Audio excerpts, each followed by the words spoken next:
Последни репетиции преди премиерата. Настроението на артистите е приповдигнато, въпреки кратките постановъчни срокове. Царицата на чардаша е една от най-познатите и обичани оперети, а режисьорът Марио Николов има нелеката задача да я направи интригуваща за претенциозната русенска публика. Заедно с това, той играе и в една от главните роли. Така е по-всеобхватно като цяло, когато човек създаде всичко, е по-приятно някакси, усеща се по-пълноценно и има какво да каже. Аз като режисьор определено обичам да казвам на публиката разни неща. Марио Николов вече е поставил тази оперета в София, но трактовката в Русе е по-различна. В София аз съм направил доста по-различен начин пиесата и вече има 2 години доста голям успех, 33 спектакъла са изиграни. Тук държиме малко по-класическа линия, но в никакъв случай не бих казал, че не звучи актуално, тъй като по начина, по който сме поднесли текста, музикалните номера, закачките, той звучи съвсем актуално и към момента. И всъщност това е хубаво на класиката, с вечната проблематика е винаги актуална. И това ме привлича, всъщност, когато поставям и когато работи оперети.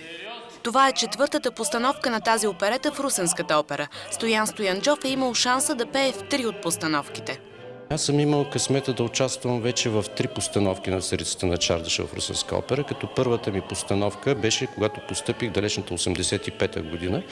Тогава играех генерал Ронсдорф, във втората постановка играех Стария княз и сега играя Фери Бачи. Интересно е, защото различни ракурси има, различен поглед имат режисьорите и това обогатява един артист. На сцената за русенската публика пеят и Мария Цветкова, Димитър Кюркчиев, Йоланта Николаева, Даниела Караиванова. Популярният актьор Илия Деведжиев пък сменя амплуато си и влиза в ролята на лакея Мишка. Предизвикателството за него е голямо. Естествено, че е различно и то не е само от присъствието на музиката, което, разбира се, е един огромен процент от разликата, а и от работата с нови колеги, които имат друга култура на работа, които имат друго отношение към това, което правят. Доста по-строго от това, което актьорите ние като малко по-големи бохеми имаме. И аз, освен че много се забавлявам, като работя тук, и много неща уча. А кое е най-трудното? Най-трудното е влизането в тази специфика на играта за оперета и, разбира се, когато трябва да си отвориш човката и да попееш малко с тези змееве на сцената тук. За мен лично това е най-голямото притеснение.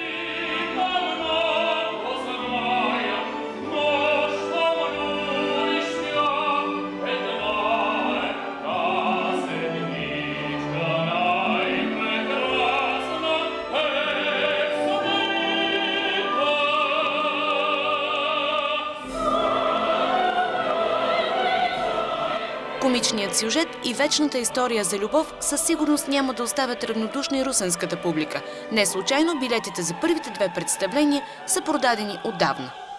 Какво иска да каже Марио Николов на русенската публика с неговата Царица на чардаша?